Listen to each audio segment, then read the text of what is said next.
the major individual in the Bible who is a Hellenized Jew in the Roman Empire is named Paul. And he is credited with most of the writing of the New Testament. About a third of the New Testament, which is the Christian Bible, either is written by Paul or it's about Paul. So that's why we believe that not Jesus, but Paul is the real founder of Christianity. Okay? Christianity, again, is not by Jesus. It's not a religion by Jesus. It's a religion about Jesus. And there's a difference. There are a lot of questions in the story of Paul that don't make any sense. Okay? The first thing that doesn't make sense is like, who is this guy? Right? He has all this power and money, and he can do whatever he wants. And no one can touch him. All right? So that's the first big question. Second big question is, why does he convert? Right? His conversion story doesn't make any sense.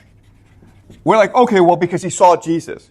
Okay, that's fine. But guess what, guys? After Jesus talks to him, Jesus sort of disappears from the story.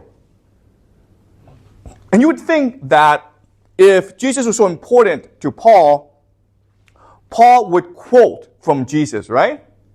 But he doesn't quote from Jesus. Jesus has a lot of message, a lot of sayings, but Paul rarely quotes from him. Okay? But not only that, we already said that the message of Jesus and the message of Paul are very different. Jesus believed the kingdom of God was within us. For our generosity, for our mercy, we can achieve salvation. Paul taught everyone it's believe in Jesus that will allow you to achieve salvation. And only believe in Jesus. You can do as much good as you want, but if you don't believe in Jesus, you'll be damned to hell. So all those Buddhists, all those Hindus, all those Zoroastrians who are doing good in the world, too bad. They will be burned in hell. Okay? And that goes against a lot of the teachings of Jesus. Okay? So he did convert, but he's not spreading the gospel of Jesus. All right? All right. Another question then is, why is he focusing on organization? Okay? Why is he focusing on organization? The heart of religion is spiritual truth, right? But Paul doesn't really care about that. He cares about the organization, the church, who's in charge, how many members we're attracting, how we can appeal to them more, how to resolve internal political disputes within the church. That's what he cares about. That's very odd. Okay? And then the last question then is, why does he get in trouble with the Jews? And why did the Romans save him? Okay? So these are questions. Now, let's first go over the Christian explanation. And the Christian explanation is, Paul was part of the divine plan. Okay? So Jesus brought truth into the world, right? The truth of Jesus, that's what Jesus teaches. But it was Paul who created the structure and the organization that allowed Christianity to spread. Okay? So, a analogy or a comparison is the story of McDonald's. McDonald's. You guys all know McDonald's, right? Well, guess what? In the 1950s, McDonald's was one restaurant in California. It had amazing hamburgers. And it really had the best hamburgers. And a man named Ray Kroc visited this restaurant. And it was being run by the McDonald brothers. That's why it's called McDonald's, okay? When Ray Kroc says to the brothers, you know what? You guys have an amazing restaurant. Let me scale it out. Let me convince others to open McDonald's around America and the world. This is called the franchise model, okay? The franchise model. The franchise model. And so the brother said, yeah, sure. And what Ray Kroc did was he drove everywhere, like Paul.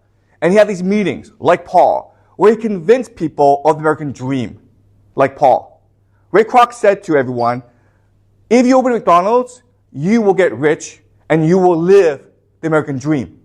Right? Paul said to everyone, if you believe in Jesus, you will achieve salvation. And because Ray Kroc was such an amazing salesperson, McDonald's eventually became the largest restaurant empire in the world, right? Same thing with Paul. Because Paul was just a convincing salesman, Christianity became the most dominant religion in the world. So this is all part of God's plan, okay? It's very similar to the story of McDonald's. Here's the problem, guys. Jesus was not selling hamburgers. In fact, Jesus hated hamburgers, right? The central message of Jesus is wealth is wrong. Business is wrong. Hierarchy is wrong. What matters is the spiritual truth in your heart.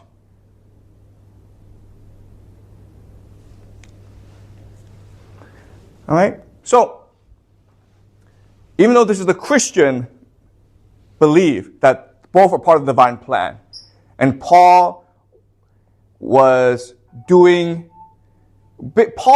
Jesus' business manager, okay? Problem is, Jesus didn't want a business manager. And Jesus believed that it was our own individual responsibility to discover our own truths through him. Okay? So, what are some other explanations for Paul? Okay. All right. So, the most basic answer for people who hate Paul is he was just an opportunist, a charlatan. Okay? He saw a business opportunity. Everyone loved Jesus. Jesus had gone viral, right? He had gone viral. And he was a meme now around the world. And so he wanted to take advantage of that. He wanted to monetize that. The problem with this is he worked really hard, man. He traveled all around the Roman Empire to spread the message. He was fanatical about it, okay? And opportunists are not fanatical. They're kind of lazy. So I don't really buy this idea that he was an opportunist. He really believed in what he was doing. He was driven by a sense of mission. Okay? And also, guys, remember, if he's a Roman citizen and his parents are Roman citizens, then he's probably wealthy himself. He doesn't really need this money. Also, what's important for us to understand is Paul comes from a very well-educated background. He's very wealthy. He speaks Greek. He writes Greek beautifully. He's classically educated. He doesn't want to deal with James the Just, who is not well-educated, right? He doesn't want to deal with these people. So why is he dealing with these people? All right? So I don't really buy this explanation. Another explanation is secret conspiracy. And the idea here is Paul, and maybe many who supported him, hated the Roman Empire. And they believed Christianity would be a weapon that would eventually destroy the Roman Empire, which is what happened historically. That's 300, 400 years in the future. How could Paul know that? And also, what does Paul have against the Roman Empire? Really, right? He's a beneficiary of the Roman Empire. He's wealthy, his parents are wealthy. All right? So, another explanation, which, by the way, I've never heard before, but which I do believe. All right? So take this with a grain of salt. But I believe he was a spy for the Roman Empire. All right? Okay. He was a spy. Okay, so let me explain the idea here. What is he doing? And, all right. So the Jews have always been a problem for empires, both the Greek Empire and the Roman Empire. Why? Because the Greeks and the Romans are pagans. They celebrate pagan gods.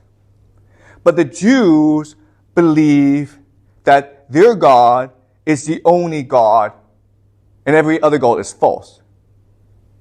And so they refused the authority of the empire. And this has led to many wars, okay? From 167 to 160 BCE, There's something called the Maccabean Revolt against the Seleucid Empire. It lasted 7 years, killed a lot of people, okay? And then there'll be the Romans and the Jews will fight 3 major wars. From 66 to 73 CE, and this is around the time of Paul.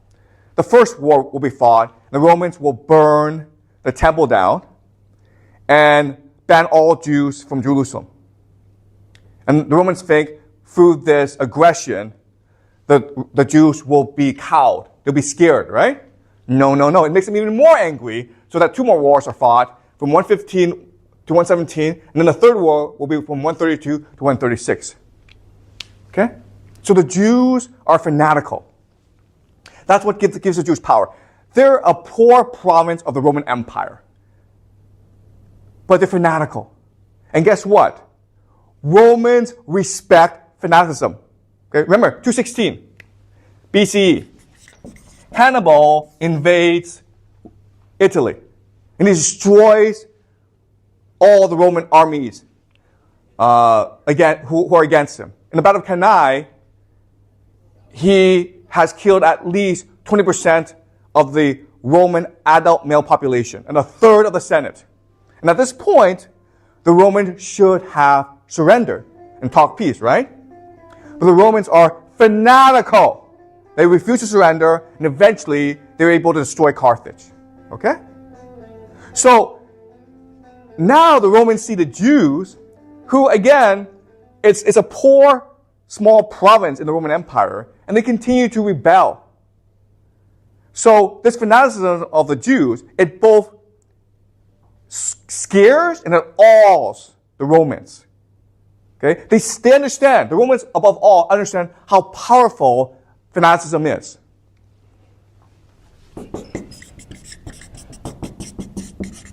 Fanaticism is the ultimate weapon. It cannot be defeated.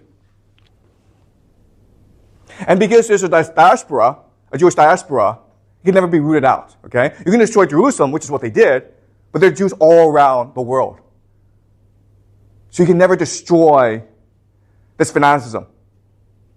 And because of the long history of the Jews, this fanaticism only grows through persecution and through suffering. Okay? So you have to somehow destroy this fanaticism if you are to win this war against the Jews. And there are 3 central beliefs underlying this Jewish fanaticism. All right? The first is the idea of purity. Why is it that if the Jews are God's chosen people, they're always being pushed around by these larger empires like the Assyrians, the Babylonians, the Persians, the Greeks, and the Romans? And the answer is because we Jews have not been pure enough. We have not been loyal enough to Yahweh. So it is only through purity that will allow us to eventually triumph over our enemies. Okay? Otherwise, we will continue to be bullied by others. Second is the idea of persecution complex. The persecution complex. The entire world is against us because we are God's chosen people. And therefore, we must stand united and stay pure. Who the Jews really hated were the Jews who assimilated, like Paul. Right? They hated these people because they were traitors to the nation of Israel. All right, second belief. And then there's a third belief, which is the coming of the Messiah. Don't worry about today, okay? This pain, this suffering, this persecution, it's all part of the divine plan. It's testing us. It is making us strong. Eventually, the Messiah, the Anointed One, will come from heaven and lead us into a final battle against all our enemies, the Roman Empire, and we will destroy them. And then we will establish the nation of God, the kingdom of heaven on earth. Okay? And so these are the 3 major beliefs that underpin Jewish fanaticism, and it makes the Jews almost invincible because it makes them fearless. They're not afraid to die. Dying is part of the divine plan. suffering is all part of the process of achieving the kingdom of heaven on earth. It's a responsibility to die for the faith. Okay? All right. So now that we understand this Jewish fanaticism, we can now understand why Paul is doing what he's doing, right? Think about this. Purity means absolute obedience to the law of Moses, right? But what Paul's saying is, no, guys, circumcision. Circumcision is we don't have to enforce circumcision because we want more non-Jews into our religion. Okay? Why is circumcision such a big deal? Well, because circumcision is basically what separates the Jews into a different group of people in any community. Why? Because in most cities, there's a place called a gymnasium. A gymnasium is really the heart and center of life in the community. It's where men go to do sports and athletics, like wrestle and run, okay? The thing about the gymnasium is everyone goes in naked, right? And why is this a problem? Because if you're Jewish, people know right away you're Jewish. Therefore, it's hard for you to go into a gymnasium because you'll be ridiculed by the Greeks. Therefore, there's no way for the Jews to associate with the Greeks and other people. Okay? Does that make sense? That's why circumcision is so important. Once you say to the Jewish people, you don't need to be circumcised, you just have to have faith in Jesus, then it's easier for them to assimilate into the larger culture around them. Right? Persecution complex. Jews are being persecuted. Why? Because they're not Roman citizens. Right? Let's go back to the story of Jesus. Why did he get persecuted? Why did he die? Because he was not a Roman citizen. If he were a Roman citizen, then Pontius Pilate would have protected him from the Jews who wanted to kill him. Just like how the Roman soldiers protected Paul from those Jews who wanted to kill him. So guys, focus on being a Roman citizen and you can believe anything you want. You will no longer be persecuted. You'll be part of the Roman Empire, right? And the last thing is the coming of the Messiah, right? Jews believe the Messiah is going to come and lead them into final victory against all their enemies, especially the Roman Empire. But what Paul is saying is this: the Messiah has already come. He's Jesus. And Jesus taught a message of eternal salvation.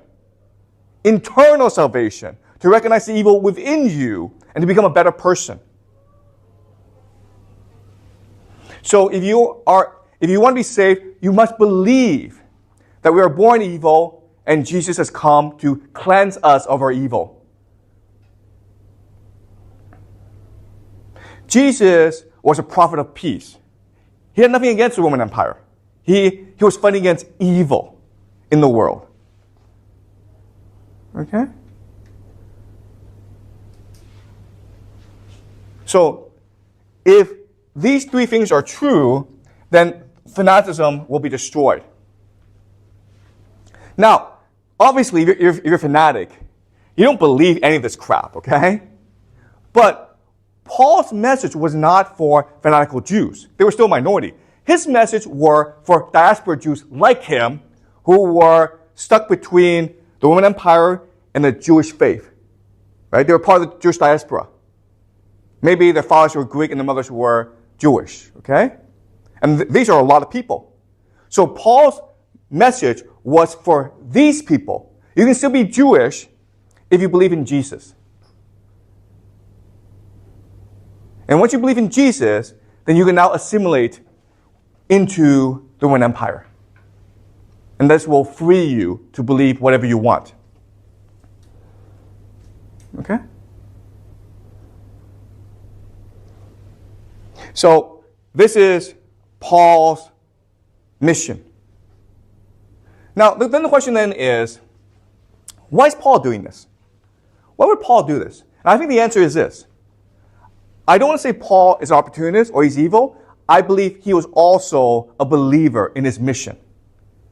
His mission was what? To save his people.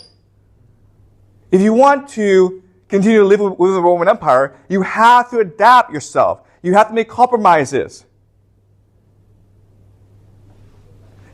You can't wait for the Messiah to come save you. You have to save yourself by adapting to the Roman Empire. And look, there are lots of advantages to the Roman Empire. You can become very happy and prosperous if you play by the rules of the Roman Empire, like he did. Okay? So in many ways, what's odd about Paul is he teaches us that Jesus is the Messiah, but in his heart, and you can tell by his writings, he himself believes he's really the Messiah who has come to save his people. And that's why he's so fanatical about building the church of Christianity. The church that will eventually become Christianity, okay? Again, at this point in history, they're not Christians. They're still Jews. Okay?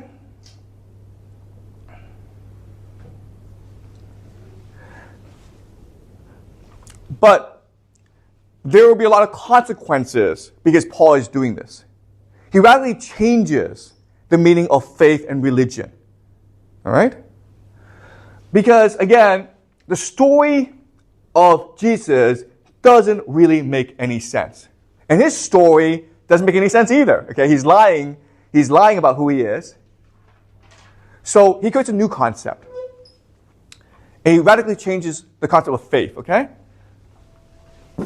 Before, faith is what you experience. Now faith is something that you must believe. Right? He introduces the idea of miracles now.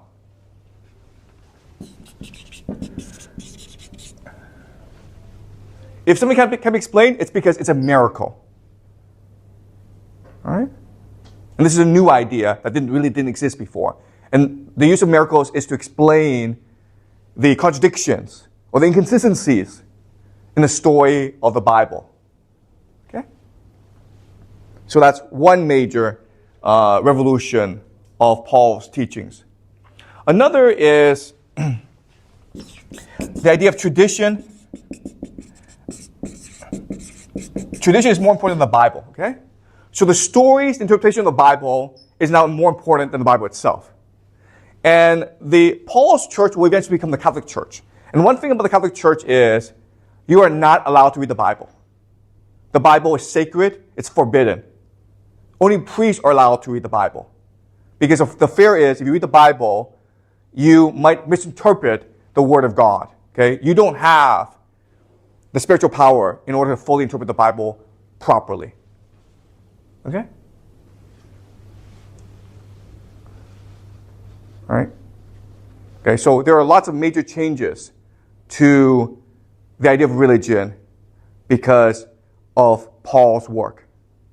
All right, so that is my central argument about Paul.